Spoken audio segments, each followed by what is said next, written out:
वंदे भारत मातरम, वंदे गुरु परंपराम, वंदे महापुरुषते चरणारविंदम, गीतामृत दुहे नमः। कुरुक्षेत्र भगवद गीता की अवतरण स्थली ब्रह्म सरोवर का यह पावन दिव्य पुलिन और यहाँ एक विशेष उपलक्ष्य में, विशेष भाव से, विशेष निमित्त से आयोजित यह अति विशिष्ट कार्यक्रम, महत्वपूर्ण कार्यक्रम भारत की ऋषि परंपरा, भारत की दिव्य संत परंपरा के एक तपोनिष्ठ, तपःपूत, दिव्य संवाहक महर्षि दयानंद सरस्वती जी की जो द्वितीय शताब्दी समारोह का प्रारंभ है। आज प्रातःकाल चतुर्वेद पारायण यज्ञ के साथ ब्रह्म मुहूर्त में विधिवत प्रारंभ हुआ। माघ मास शुक्ल पक्ष एकादशी 1 फरवरी के दिन में, और महर्षि स्वामी दयानंद सरस्वती जी महाराज के जो एक सद्भावना की ज्योत, समरसता की ज्योत, भारतीयता की परंपराओं को जन जन तक सरल सुगम ढंग से पहुंचाने की एक अलग जो उन्होंने जगाई, हमें लगता है कि इस समय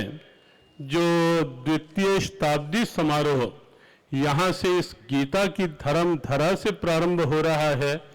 पूरे भारत में यात्राओं के रूप में, उनके संदेशों को जन जन की प्रेरणाओं बनाने के रूप में पूरे भारत में एक विस्तारित हो रहा है। वो समय की आवश्यकता है, समय की मांग है। एक ऐसे समय में जबकि कहीं युद्ध की विभीषिकाएं फिर से दिखाई देती हैं, हम सब जानते हैं, रशिया यूक्रेन, और कहीं कहीं आशंकाएं युद्ध की, कहीं प्राकृतिक आपदाएं, कहीं कोविड जैसी समस्याएं और प्रकार की अनेकों समस्याएं जब पूरे विश्व को आतंकित, आशंकित करती हुई दिखाई दे रही हैं, ऐसे में फिर से लगता है कि कहीं कोई ऐसा मंच तैयार हो, कहीं कोई फिर से एक ऐसी प्रेरणा जगे जहां से शांति के स्वर मुखरित हों, जहां से फिर से सद्भावनाओं के स्वर मुखरित हों, समरसता के स्वर मुखरित हों। और ऐसे समय में महर्षि दयानंद सरस्वती जी महाराज का यह द्वितीय शताब्दी समारोह हमें लगता है केवल भारत ही नहीं, पूरे विश्व के लिए सद्भावना का एक अद्भुत मंच बन सकता है, एक अनूठी प्रेरणा बन सकता है। वैसे भी हम अतीत को देखें, बहुत लंबी बात नहीं, अतीत को यदि हम देखें तो कहीं ना कहीं अपने देश में कितनी प्रकार की समस्याएं, लगभग 1000 वर्ष का स्वतंत्रता काल, और उसमें भी अनेकानेक विकटताएं, जटिलताएं, समस्याएं भारत धरा को देखने को मिली। लेकिन हमें लगता है कि एक गौरव का पक्ष, एक अति महत्वपूर्ण पक्ष जो भारत के साथ सदैव जुड़ा रहा और जिसके कारण से इतने विदेशी आक्रांताओं के आक्रमण, इतनी स्वतंत्रताओं की विकट दिन, लेकिन तो भी हमारी भारतीय संस्कृति, हमारी वैदिक संस्कृति, हमारी सनातन संस्कृति, फिर भी हम उसे जी पा रहे हैं,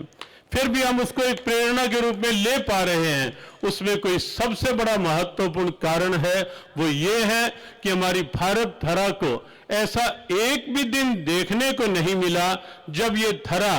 त्यागी, तपस्वी, मनस्वी महापुरुषों के तप से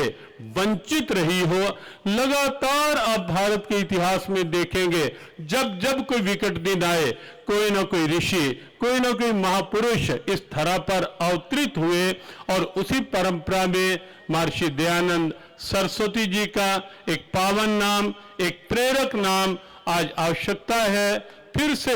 सब एक हों। आवश्यकता है कि फिर से दुनिया में, और बड़ी प्रसन्नता हो रही थी यहाँ देख करके कि जब सब लोग एक ही बात कर रहे थे वसुधैव कुटुंबकम के, भारत गौरव के, भारत माता की उस औदार्य के, भारत माता की उस दिव्यता की, जब मंच से सब परंपराओं के लोग एक ही बात कर रहे थे, जैन परंपरा से प्रारंभ हुआ उद्बोधन और उसके पश्चात कहीं उमेर मोहम्मद इलियासी जी ने जो अपनी बात कही और अभी एक क्रिश्चियन फादर उन्होंने अपनी बात, कैसा एक वातावरण लग रहा था और लग रहा था कि ये मंच महर्षि दयानंद जी के द्वितीय शताब्दी समारोह का प्रारंभ जो है इस जिस गरिमा से यहाँ हुआ है, जिस उदारता से यहाँ हुआ है और यहाँ अनेक पूज्य और संत बैठे हैं, जहाँ हमारे पूज्य योग ऋषि स्वामी रामदेव जी महाराज स्वयं उपस्थित हों, उस कार्यक्रम को की गरिमा केवल यहीं तक रहे वो हो ही नहीं सकता। और हमें लगता है कि कुरुक्षेत्र के इस कार्यक्रम की गरिमा निश्चित रूप से केवल भारत ही नहीं पूरे विश्व को एक नया संदेश देगी, एक नई प्रेरणा देगी। प्रत्येक विचारधारा के उपस्थित सभी पूज्य संत जनों के इस उदारता को, उनके इस समरसता के संकल्प को वंदन करते हुए, और यहाँ कुरुक्षेत्र धर्मधरा के भी अनेक संत, मुख्य रूप से हमारे पूज्य ब्रह्मस्वरूप ब्रह्मचारी जी महाराज यहाँ उपस्थित हैं और अनेक संत हम देख रहे हैं कुरुक्षेत्र धर्मधरा से भी, सभी पूज्य संत चरणों में वंदन और आपकी उपस्थिति और आपके इस भाव को कि जो आप इतनी उत्सुकता से सबको श्रवण कर रहे हैं, आप सबके भाव को भी नमन, आप सबके समर्पण को वंदन। ओम शांति।